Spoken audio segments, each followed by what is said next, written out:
Bonjour tout le monde et bienvenue à ce webinaire. Donc, voici l'agenda dont nous allons couvrir justement durant notre webinaire. Donc, nous allons bien évidemment faire une introduction, une présentation de GitLab, mais également une démo du workflow CI/CD dans GitLab et nous finirons par les questions-réponses. Alors, de mon côté, je suis Alexander Bosnik, donc je suis le Strategic Account Leader chez GitLab sur la partie EMEA et je suis en compagnie justement de Pierre-Adrien Attouche. Donc, je te laisse te présenter, Pierre-Adrien. Oui, donc bonjour à tous. Pierre-Adrien Attouche, donc je suis le Solution Architect. Donc je travaille sur le côté avant-vente avec Alexander. Parfait. Alors, concernant justement GitLab, je pense qu'il est important d'aborder cette thématique-là, la transformation numérique. Alors, c'est vrai que vous en avez déjà entendu parler pendant peut-être même plus d'une décennie. C'est vrai que c'est un terme qui revient assez souvent, mais je pense que, voilà, que c'est important de vous présenter et montrer comment GitLab vous aide à aller beaucoup plus rapidement dans cette transformation numérique. Alors déjà, il faut comprendre qu'est-ce que cette transformation numérique, parce que j'imagine que vous avez dû recevoir une multitude d'informations. Alors, il faut savoir que quand on parle de transformation numérique, on parle de logiciel. Donc, certains utilisateurs vont parler d'applications mobiles, de sites Internet, de relations clients.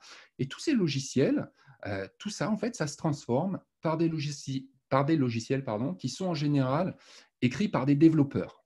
Donc, en gros, les développeurs sont au centre de cette transformation numérique. Et ces développeurs, ils ont besoin d'outils qui leur permettent de produire des solutions de qualité, et ceci le plus rapidement possible. Donc, l'avantage de travailler avec nous, c'est-à-dire avec GitLab, c'est qu'on va réduire tous les obstacles que le développeur peut avoir dans son processus de développement. Donc, ça va réduire les temps de délai de développement, mais aussi de produire des logiciels de la meilleure qualité qui soit. Et lorsque nous sommes dans une approche ou une méthodologie, certaines personnes parlent même de philosophie, DevOps, le logiciel, il est écrit de manière collaborative avec plusieurs développeurs. Justement, il est testé, il est transmis à des outils qui permettent justement le déploiement et l'intégration sur des serveurs pour que le client puisse y accéder. C'est pourquoi GitLab, on a mis en place une plateforme qui vous permet justement de briser les silos dans le but de collaborer en toute harmonie.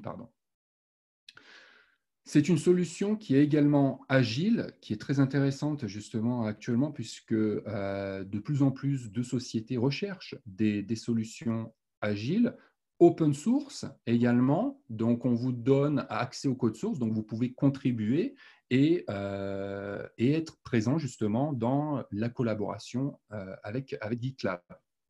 Donc, le but, bien évidemment, c'est de s'adapter au mieux dans le cycle d'innovation qui aujourd'hui continue. Pour aller plus loin et vous donner un petit peu plus d'informations concernant GitLab. Donc, il faut savoir que GitLab, on a moins de 10 ans. Donc, on a été créé en 2014 officiellement. Officieusement, je dirais 2011. Pourquoi deux dates? Tout simplement parce qu'en fait, en 2014, c'est là où on a commencé à recevoir nos premiers investissements. Donc, en 5 ans, on est passé de 9 employés à plus de 1000 GitLabers présents dans 55 pays. Nos parts de marché, il faut savoir qu'on est 2/3 du marché self-hosted. On a plus de 100 000 organisations utilisent GitLab et actuellement, on compte pas mal d'utilisateurs, c'est en millions. Et on a une communauté qui est assez large, puisqu'on a plus de 55 000 contributeurs de code actifs et on en a un peu plus de 10 000. Donc cette communauté, elle est très importante à nos yeux, puisqu'elle nous permet d'échanger, de collaborer dans le but de faire évoluer justement notre solution. Alors, il faut savoir, pour vous donner un petit historique sur GitLab, au début, GitLab, c'était juste un simple outil pour gérer du code, créer des issues, ou faire des wikis. Ensuite, à partir de 2012, on a commencé justement à avoir une communauté de plus en plus importante, des clients, un nombre de clients beaucoup plus important, pardon. Et on a commencé justement à ajouter des fonctionnalités comme le GitLab CI, mais également les runners et la vérification de code. Et c'est à partir de 2016 qu'on a eu vraiment une grosse accélération, notamment autour de la partie CD, avec également les container registry, le monitoring et la gestion des projets agiles.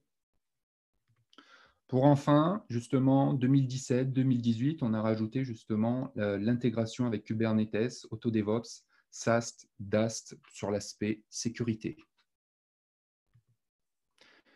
Et aujourd'hui, on est fiers de dire qu'en une seule application, vous pouvez couvrir toute la chaîne DevOps et gérer votre projet. Comme je disais tout à l'heure, notre solution est open source, à standard ouvert, justement. Donc, GitLab fonctionne très bien avec vos applications existantes. Donc ça, c'est parmi les plus connus. En termes de notoriété, alors, le Forrester, qui est un cabinet d'études qui est assez connu, nous place parmi les leaders sur la partie CI. Donc, je tiens à préciser quand même que la société a été créée en 2014. On a une croissance à vitesse lumière, j'ai envie de dire. Et aujourd'hui, se retrouver parmi les leaders sur le Forrester Report, c'est assez flatteur. Et ça montre également l'évolution de GitLab et où est-ce qu'on veut aller également. Donc, on voit justement sur ce slide de grandes enseignes telles que Microsoft, Amazon Web Services qui sont là depuis un long moment. Alors, j'aime pas ce terme, mais moi, je les appelle personnellement des dinosaures puisqu'ils sont là depuis un long moment. Et nous, voilà, en moins de 10 ans, on a réussi à se placer parmi ces leaders. Un autre cabinet d'études qui est tout aussi connu, le Gartner Report de 2019, lui nous place en tant que visionnaire sur le Magic Quadrant, mais sur la partie Agile Planning Tool. Donc ça montre que GitLab évolue dans la bonne direction et je suis quasiment persuadé dans les années à venir, nous allons justement se retrouver parmi tous les leaders sur différents segments. Alors, j'aime bien ce slide, mais je n'ai pas envie de vous faire peur. En gros, c'est pour vous montrer qu'est-ce qu'on peut faire. Je n'ai pas envie de dire qu'est-ce que vous pouvez changer, mais voilà, qu'est-ce qu'on peut faire en une seule application. L'avantage d'avoir une seule application, c'est que vous allez pouvoir gérer toute la chaîne DevOps et vous allez améliorer justement la collaboration puisque vous n'aurez qu'une seule interface. Ça, c'est le premier point. Dans un second temps, je dirais plus, l'avantage, c'est plus par rapport aux plugins. Il y a différentes interfaces dont ils ont besoin de plugins. Et justement, vous allez passer pas mal de temps à essayer de faire interagir toutes ces interfaces entre elles.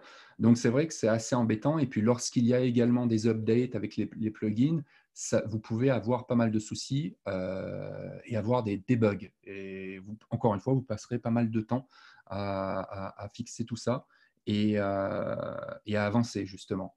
Donc, ça, c'est le second point. Le troisième point, je dirais, c'est plus également au niveau des licences. Parce qu'aujourd'hui, notre modèle économique est basé sous forme de souscription, comme la plupart de tous les éditeurs informatiques actuellement. Alors, imaginez si vous avez une dizaine d'interfaces différentes. Vous aurez également 10 dates d'anniversaire durant l'année. Et tout le monde sait que lorsqu'il y a un renouvellement, de temps en temps, ça peut prendre du temps. Certains éditeurs, je sais que si vous ne vous renouvelez pas à temps, vous êtes bloqué.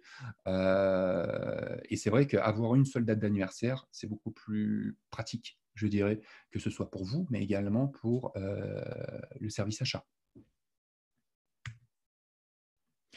En termes de features, alors on a une version communautaire qui est la partie core, mais la version payante, donc il y a la starter, la premium et l'ultimate. Plus vous montez justement sur l'ultimate, plus vous aurez de fonctionnalités. Les grands points à retenir, c'est que vous avez sur la partie payante le support sur la starter, la premium et l'ultimate. La starter, c'est un premium où vous aurez une assistance le jour ouvrable d'après. Sur la premium et l'ultimate, vous aurez 4 heures de support dédié justement à vos problèmes, à vos issues. Et on aura 4 heures justement pour résoudre tout ça. Ensuite, sur la partie premium, ultimate, les grands points à prendre en compte, c'est l'intégration avec Kubernetes, le support également sur la haute disponibilité, mais également différents features qui nous reviennent justement assez souvent, tels que le GitLab Geo qui est disponible sur la version premium pour tout ce qui est repository mirroring. Et sur la partie Ultimate, vous aurez les mêmes fonctionnalités, sauf que nous avons justement mis l'accent sur l'aspect sécurité, tout ce qui est SAST, DAST, et là on se rapproche justement sur toute la partie DevSecOps. En termes de prix, alors nous sommes sur, comme je l'ai dit tout à l'heure, c'est un modèle justement de souscription que vous renouvelez d'année en année. C'est comme un téléphone, j'ai envie de dire, sauf que là, c'est à l'année. Et les prix sont à l'utilisateur. Donc sur ce slide-là, vous pouvez voir justement le prix sur la Starter, Premium et l'Ultimate. Je tiens à préciser que toutes ces informations-là sont présentes sur notre website, donc on est complètement transparent. Je vous invite également justement à voir et à visiter notre website parce que c'est unique et on a vraiment, enfin, c'est vraiment un puits d'informations où vous pouvez avoir énormément d'informations. Donc, les prix sont en dollars par utilisateur et par mois, mais notre modèle est sous forme de souscription, c'est-à-dire sur 12 mois. Donc, ce prix-là, c'est sur la partie self-hosted, mais il faut savoir également, on a la partie gitlab.com, où là, justement, c'est exactement les mêmes fonctionnalités, le même prix, sauf que là, c'est juste les termes qui changent, bronze, argent et or. Pareil au niveau du support, comme sur la bronze, c'est l'assistance le jour ouvrable suivant, mais sur la partie argent et or, c'est un support technique de 4 heures. Et c'est un support GitLab. En termes de références, donc malheureusement, je n'ai pas pu mettre toutes les références, mais j'ai pu mettre certains beaux logos, justement. Aujourd'hui, ce sont des clients chez GitLab. Ils nous font confiance. Et généralement, lorsque je travaille avec des clients, je leur demande tout le temps si on peut utiliser justement leurs références pour par exemple, un coup de téléphone d'un potentiel client qui serait intéressé justement avec GitLab ou des visites sur site. On peut arranger ça, mais je préfère toujours demander l'autorisation d'abord à mes clients. Si vous êtes intéressé, justement, on pourra en discuter à l'avenir. Je vous remercie. Ça, c'était juste la présentation justement concernant GitLab. Je vais laisser le relais à mon collègue Pierre-Adrien qui va prendre le relais. Alors, ouais. Pierre-Adrien, Ouais, non, je suis là, t'inquiète. Parfait. Juste partager mon écran. Dis-moi peut-être juste là, c'est bon? Tu peux voir c'est bon. Ok, donc pour cette démo, en fait, on va juste donner un aperçu du workflow CI/CD donc avec GitLab. Alors, très simplement, en fait, c'est le diagramme que vous voyez ici, en fait, c'est ce qu'on va faire. Et donc, peut-être pour expliquer un tout petit peu ce diagramme, on peut voir ici que, donc en bas, je vais avoir une branche master. Et l'idée, ça va être de faire une merge request pour créer une nouvelle branche qui sera donc une feature branch. Sur cette feature branch, on va faire les changements qu'on a donc ce dont on a besoin de faire sur le code. Et ensuite, on va appliquer notre CI sur cette branche. On va pouvoir faire différents tests, revoir, faire de la revue de code, faire également de l'approbation, c'est-à-dire avoir une autre personne, une autre équipe qui va regarder les changements qu'on a fait sur le code et eux vont être capables de faire justement l'approbation de la merge request ou pas. Une fois que l'approbation a été faite, on va pouvoir merger la feature branch dans la branche master. Et en gros, cette branche master, on va dire que c'est l'équivalent de ce qu'il y a ce qu'il y a en production. Une fois que ça va être mergé, on va pouvoir lancer un nouveau pipeline pour déployer ça en production. Pour faire tout cela, je vais utiliser une fonctionnalité de GitLab qui s'appelle AutoDevOps. Et AutoDevOps, qu'est-ce que c'est? C'est tout simplement, en fait, ça permet de simplifier la création de ce pipeline parce que ça va créer automatiquement un pipeline avec donc différents tests. Donc là, je suis en train de partager à l'écran. Vous pouvez voir la liste en fait de tous les différents jobs qu'il y a dans ce pipeline. Pour cette démo, j'ai désactivé certains de ces jobs parce que certains jobs en fait prennent assez de temps, donc j'en ai désactivé certains.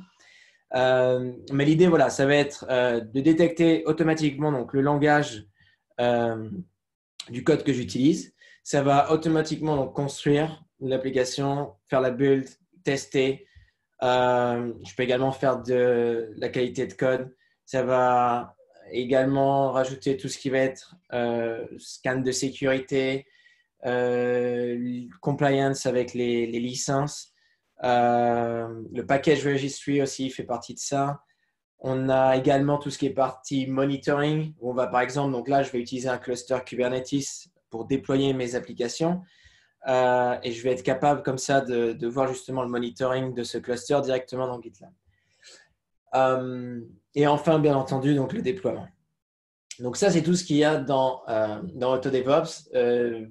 Juste pour expliquer un peu, il y a certaines fonctionnalités donc, qui sont disponibles que sur certains tiers de GitLab. D'autres sont à partir de Starter. Il y a aussi des fonctionnalités qui sont actuellement en Ultimate qui vont passer à d'autres tiers. Donc, vous pouvez toujours venir sur cette page AutoDevOps comme une référence en fait, pour savoir quels jobs sont dans quel tiers. Donc, assez parlé, on va aller sur mon projet. Donc, c'est encore une fois, l'application ici n'est pas vraiment importante. Ce qui compte, c'est juste les changements qu'on va faire dans le code. Donc, j'ai ce projet qui est une application web Ruby qui affiche juste une page web vraiment basique. Et ce que je vais faire d'abord, c'est que je vais vous montrer en fait, les différents environnements que j'ai actuellement. Donc, encore une fois, ces environnements, ils sont sur Kubernetes. C'est-à-dire que l'application est déployée sur Kubernetes. Et donc ici, voilà, je vois que j'ai trois environnements différents. Donc, un environnement de production, un environnement donc, qui s'appelle Review, que je vais montrer et expliquer un peu plus en détail ensuite pendant la merge request. Mais en gros, cet environnement va permettre juste d'avoir l'application avec les changements de code que je viens de faire directement en fait d'avoir ça dans la merge request comme ça quand quelqu'un doit juste voir ou tout simplement voilà, regarder les changements que j'ai fait, il peut voir donc le changement dans le code directement, mais également il va être capable de voir l'application en live. Voilà, qu'est-ce que les changements font sur cette application en live. Maintenant, donc, parce que j'ai déployé sur Kubernetes, je peux voir que j'ai donc différents pods ici. Donc, j'en utilise 4. Et donc, par exemple, voilà, on va avoir différentes politiques de déploiement, comme par exemple Canary. Ici, je suis vraiment dans un déploiement où tout va être déployé sur chaque pod en même temps, mais j'aurais pu voilà, faire une politique de déploiement en Canary. Aussi faire du rollout, comme de déployer sur un premier pod 25%, 50%. Ça peut être quelque chose de planifié, ça peut être quelque chose de manuel. On a différentes politiques sur ça. Donc, on va regarder l'application dans l'environnement live. Donc, voilà l'application, il n'y a rien d'extraordinaire. Ce qu'on va faire, on va juste faire un changement donc, sur cette application en live. Et donc, pour ça, on va commencer par créer une issue. Donc, je vais créer une issue ici. Et ok, donc là, je vais juste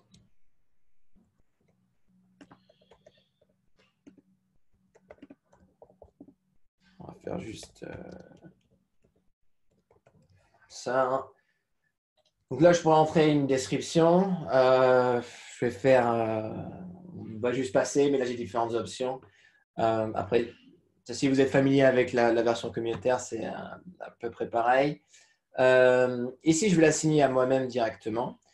Je ne vais pas mettre de milestone. Le label, je vais juste dire que c'est à faire. Pas de wait. OK. Et donc, avec cette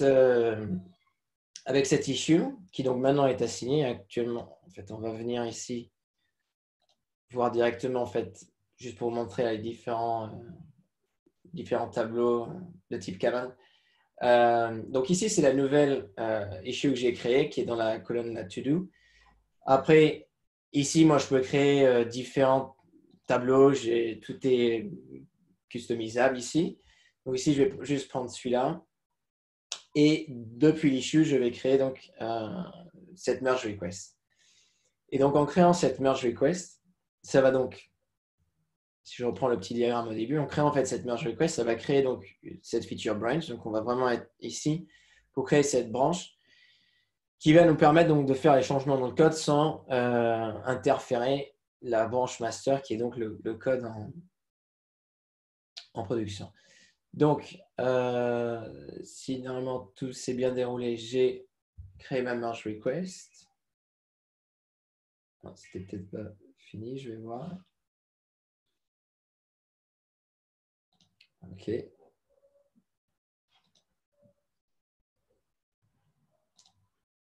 Donc là, à savoir, on est sur gitlab.com. Donc, j'utilise la version SaaS de GitLab.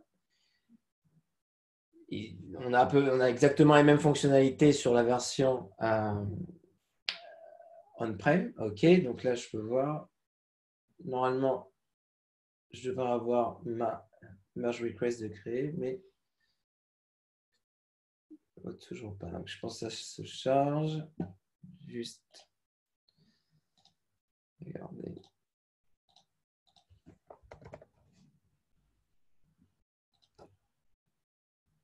Ok, bon, sinon c'est pas grave, je vais faire les changements directement.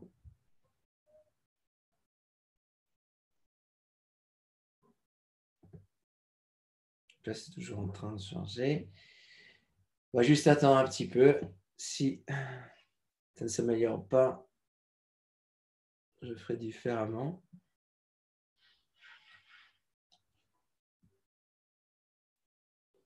Ok, donc ça, c'est pas grave. Ce que je vais faire, on va juste recréer, je vais juste recréer une merge request depuis ici. Ok.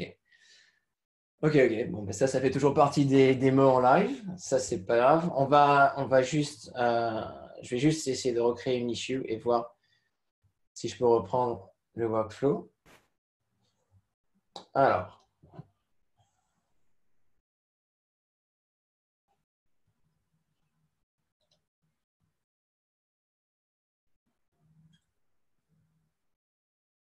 Ok, je vais juste créer.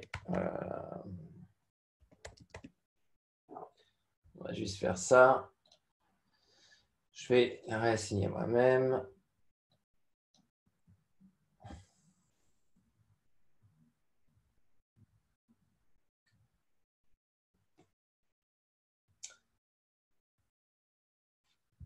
Ça charge, ça charge.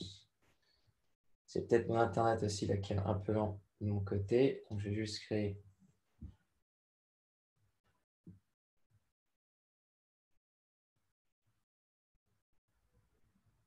Ok. Donc là, du coup, j'ai recréé une merge request. Et peut-être que voilà, ça n'avait pas fini de charger de mon côté, donc c'est pas grave. Du coup, cette merge request a créé donc une nouvelle branche ici. Et donc, on va faire les changements sur cette nouvelle branche. OK.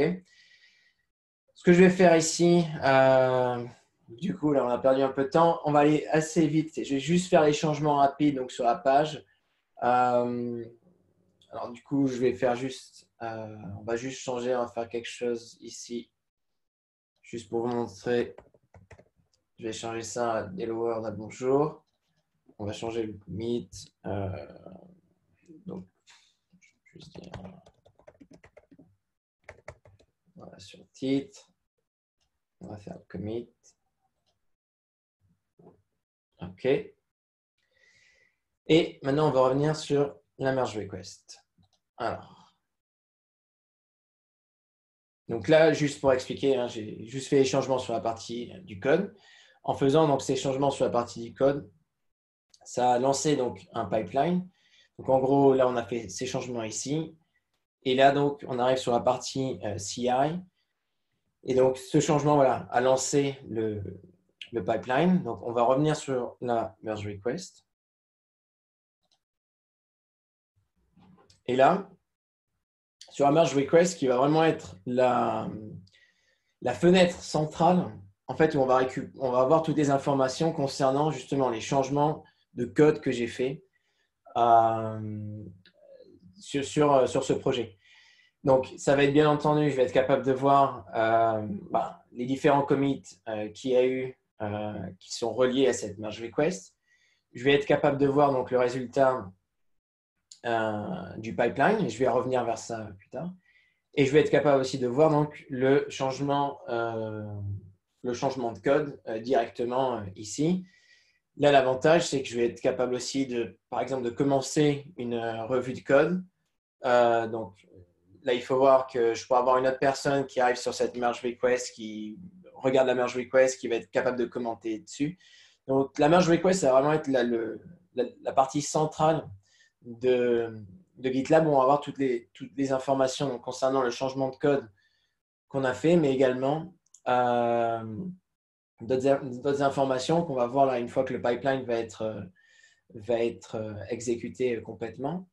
On va être capable de voir, donc d'avoir des informations par rapport à la sécurité, donc le résultat des scans de sécurité, de dépendance, des licences. Tout ça, on va l'avoir dans la merge request. Donc, c'est vraiment la partie centrale où on va avoir toutes ces informations.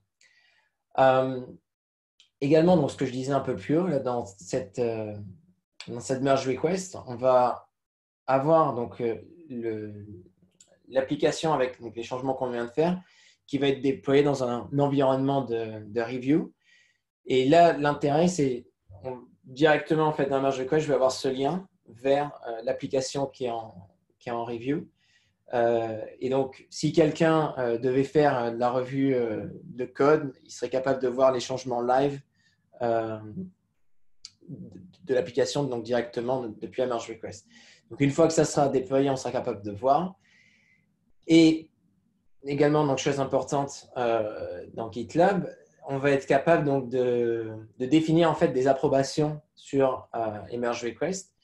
Et donc ici, donc j'ai un groupe QA avec deux utilisateurs qui peuvent donc approuver les changements. Et également ici, j'ai une partie donc sécurité qui s'appelle la vulnerability check. Et là, en fait, c'est s'il y a une vulnérabilité qui va être détectée lors du pipeline, lors des tests de sécurité, s'il y a une vulnérabilité qui va être détectée, je vais avoir besoin d'avoir l'approbation en fait donc d'une personne qui est dans ce groupe sécurité. Donc ça aussi, ça peut être intéressant. On verra là quand on aura les résultats des tests de sécurité. Et donc voilà, donc j'aurai le résultat des tests de sécurité, les tests de dépendance, des librairies, des licences également. Également en termes de performance, je vais pouvoir rajouter donc, des tests de performance, en quoi donc, la nouvelle version de l'application est plus performante ou moins performante. Je vais avoir voilà, quelques métriques comme ça. Encore une fois, tout dans le merge request. Donc, il faut bien voir que c'est vraiment la partie centrale, là où on va collaborer sur ce changement de code. Donc, on peut également avoir là, toute une série de commentaires sur la merge request. En plus donc, des commentaires de la revue de code qu'on a directement donc, sur la partie code. Pendant que le pipeline là, se déploie, on va juste regarder un petit peu ici et voir donc, à quoi ce pipeline AutoDevOps ressemble, tout en sachant que là, je l'ai limité, j'ai enlevé pas mal de de tests justement pour aller un peu plus rapide. Mais l'idée, voilà, c'est qu'on va avoir un stage build, on va avoir un stage test donc avec différents tests, donc scan de container, on va faire des tests de sécurité statique, on va également être capable de faire des tests de sécurité dynamique, tests de l'application, des scans de dépendance et la partie review qui va donc déployer l'application avec les nouveaux changements sur cet environnement de review, ce qui va donc permettre ensuite de faire justement ces tests dynamiques de sécurité. Donc, le temps que ça s'exécute, on va pouvoir quand même, vu que je vois que l'application a été déployée dans l'environnement de review, donc je vais pouvoir voir ça. Donc, je vais juste revenir dans ma merge request.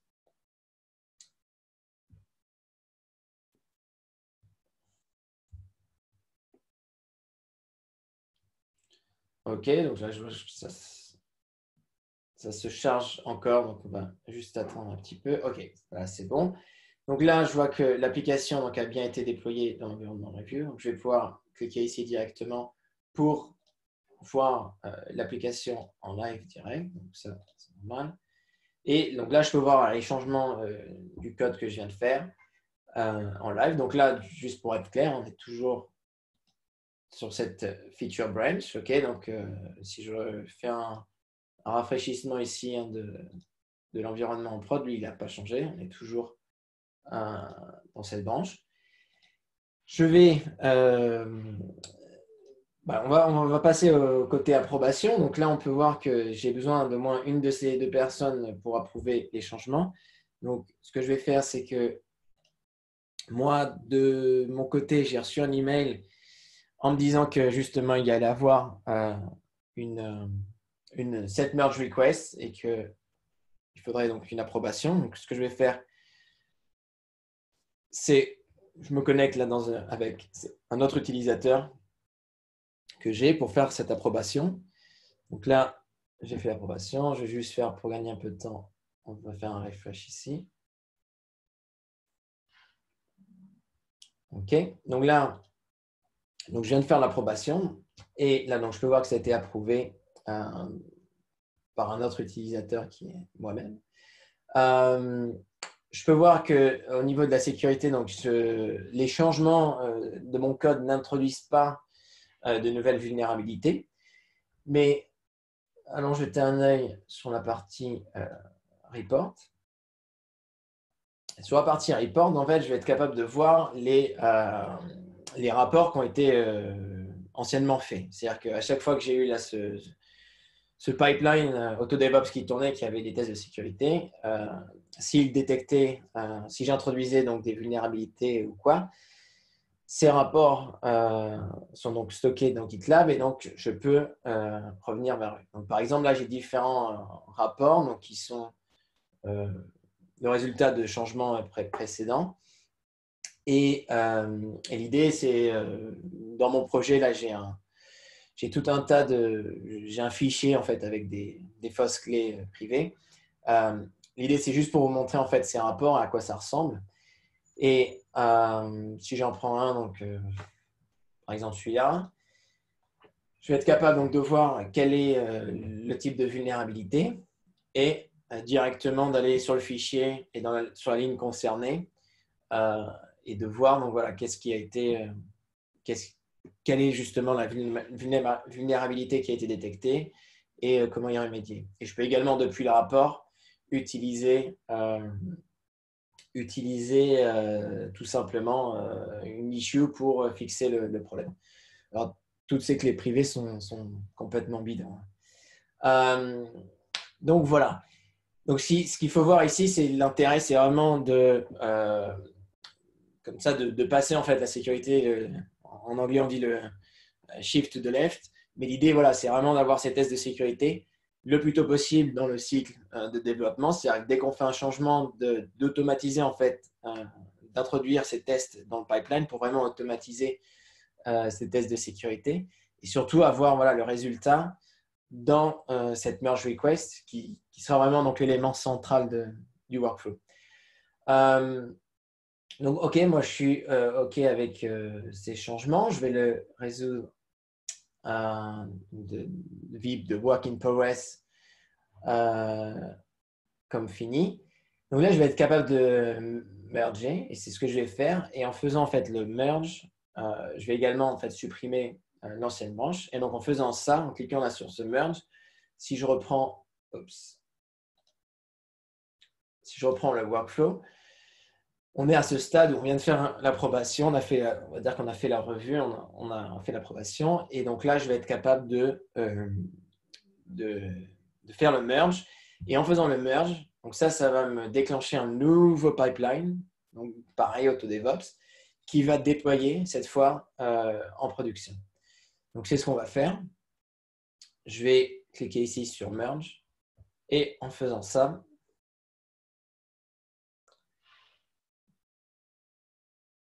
voilà, donc là, la branche a été mergée en faisant ça. Donc maintenant là, j'ai mon pipeline, on peut regarder. J'ai mon pipeline ici qui donc va déployer l'application en production. Donc, si je reviens ensuite là, dans mes environnements, une fois que ça sera déployé, ici, là, j'aurai donc la nouvelle version de l'application dans ces pods, dans mon environnement de production.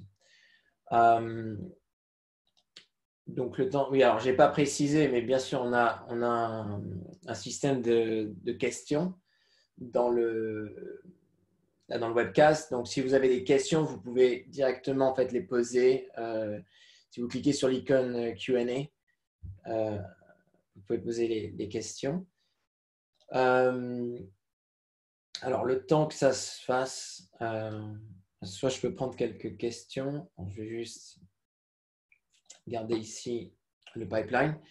Mais non, juste voilà. Donc, pour revenir, on est vraiment sur le déploiement en production. Donc là, ça va encore une fois.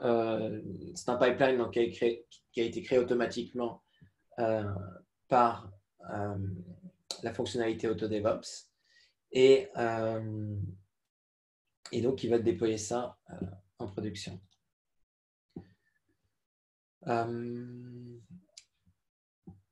Alors, peut-être je peux prendre une question. S'il y a Alex. Oui, il y a des questions, il y a pas mal de questions justement sur le private chat. Alors, comment les jobs du pipeline sont exécutés dans GitLab? Oui, alors, très bonne question. C'est vrai que je n'avais pas parlé du coup. Alors, les jobs, en fait, tous ces jobs ici, en fait, ils sont exécutés par le GitLab Runner. Alors, le GitLab Runner, qu'est-ce que c'est? Ça va être un agent, une partie de l'application en fait, GitLab qu'on va installer sur un serveur sur lequel on veut en fait que la partie CI/CD en fait tourne. Donc, si je voulais que le job build s'exécute sur tel serveur, voilà, je vais installer mon GitLab Runner et lui, le GitLab Runner va lui se connecter à l'instance GitLab et va exécuter le job. Et je cherche juste, je vais vous montrer peut-être juste un diagramme très rapidement à quoi ça ressemble. Juste pour clarifier, puisque c'est vrai que c'est un élément qui est en dehors de GitLab, du serveur GitLab. Donc voilà l'idée en fait. On a notre serveur GitLab. Donc moi dans ce cas là c'est gitlab.com qui est vu en fait comme une énorme, comme une seule en fait grosse instance de GitLab. Et voilà. Et donc j'ai les runners qui peuvent tout à fait tourner en fait sur votre laptop. Ça s'installe partout, que ce soit sur du Windows, du macOS, du Linux. Vraiment ça s'installe partout. Et c'est eux qui vont faire tourner les jobs. Alors, juste pour préciser ici, moi, tous ces jobs, en fait, j'ai un cluster Kubernetes. Donc, en fait, ces jobs, le cluster en fait, Kubernetes va gérer lui-même ses runners. C'est-à-dire que j'ai pu installer directement en fait, les GitLab runners dessus, mais on peut également utiliser, on a des runners publics, les shared runners, qui sont sur gitlab.com et qui donc sont publiquement disponibles. Mais maintenant, voilà, vous pouvez tout à fait utiliser par exemple gitlab.com comme code repo et utiliser des GitLab runners en local, on-prem. Ça, c'est tout à fait faisable. Regardons, alors, juste peut-être où ça en est, on va voir. C'est exécuté ou pas. Le temps, peut-être, je peux. S'il y a d'autres. Oui, il y a une autre question sur comment gérer les utilisateurs dans GitLab.com. Oui, alors, pour gérer les utilisateurs en fait, dans gitlab.com, il y a différentes façons, mais j'imagine la question derrière, c'est plus au niveau SSO. L'idée, en fait, c'est qu'on va être capable, donc on a différentes intégrations SAML, donc on a une liste en fait de fournisseurs d'identité qu'on supporte. Oui, donc on va être capable voilà, d'intégrer avec différents services SAML. Avec Azure, par exemple, on va être également capable de faire du scheme, donc de vraiment synchroniser les utilisateurs d'un groupe AD spécifique, donc d'un groupe AD spécifique vers GitLab.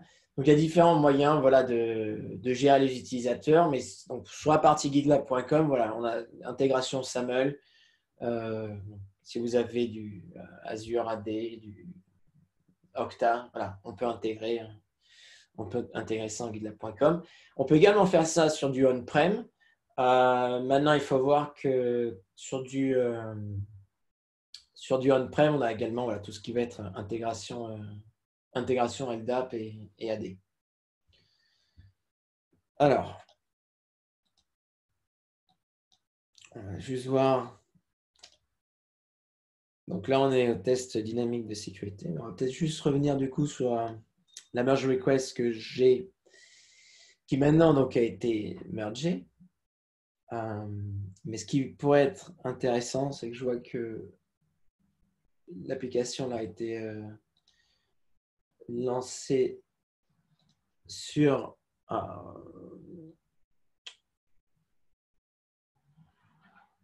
environnement de review. Donc.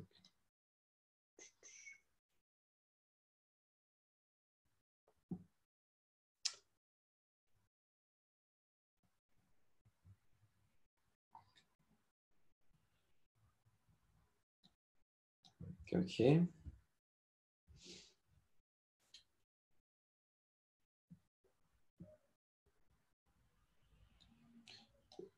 Je peux regarder. Alex, je vois qu'il y a une question commerciale. Oui, il y a une Le temps là question. que ça se charge. Ouais, je vois là. Si durant l'année, j'ai besoin d'utilisateurs complémentaires, pouvez-vous m'expliquer le processus? Dois-je acheter des packages utilisateurs durant l'année? Alors, c'est une bonne question. Alors, l'avantage de travailler justement avec GitLab, c'est que comme je l'avais mentionné tout à l'heure, on a un modèle de souscription qui est basé justement par utilisateur. Donc, admettons, on part sur un contrat, sur un pur exemple, sur 100 utilisateurs durant l'année, et que 3 mois ou 6 mois après, vous vous rendez compte que vous avez besoin en fait de 40 utilisateurs complémentaires. Alors, il faut savoir qu'on vous donne une flexibilité qui est assez unique chez GitLab, c'est qu'on va pouvoir vous laisser justement toujours travailler et consommer justement ces 40 utilisateurs supplémentaires. Par contre, à la date du renouvellement, nous allons justement renouveler la souscription qui a été négociée dès le départ, mais par contre, il va falloir justement, on appelle ça des true-up, payer justement ce que vous avez consommé durant l'année. Comme ça, l'avantage, c'est que c'est plus au niveau de la flexibilité de votre côté, c'est-à-dire du côté du client, et encore une fois, avoir une seule date d'anniversaire. Donc voilà, j'espère que j'ai pu répondre à cette question. Et puis voilà, on va pas, sur le rajout d'utilisateurs, on ne va pas justement faire une nouvelle souscription. Non, non, non, ça sera justement un true-up qu'on pourra régler lors du renouvellement. Voilà. Ok. Juste une seconde. Je voyais qu'il y avait dans le chat. Oui, donc les différences entre AutoDevOps et le GitLab CI. AutoDevOps, l'idée en fait, c'est vraiment d'avoir la capacité en fait de créer un pipeline automatiquement. C'est-à-dire qu'on n'a pas besoin de le définir dans un GitLab CI YAML. On va pouvoir automatiquement, comme ça, générer un pipeline. Maintenant, on peut également utiliser AutoDevOps avec le GitLab CI, c'est-à-dire qu'on peut récupérer certains jobs, certains tests en fait, de AutoDevOps et inclure leur… à la fin, ça reste un fichier YAML, donc on peut tout simplement inclure le fichier YAML du test en question. Ce que je voulais faire, c'était remontrer juste rapidement la merge request une fois que tout était déployé, avec par exemple ici donc là, la métrique sur la mémoire. Alors, je pense que j'avais vu une autre question rapidement. Oui, alors bien sûr, ouais, la merge request, on peut l'associer à plusieurs issues. Je pense que là, le pipeline donc, était fini. Donc, je peux voir. Et donc là, maintenant, si je reviens dans mon environnement,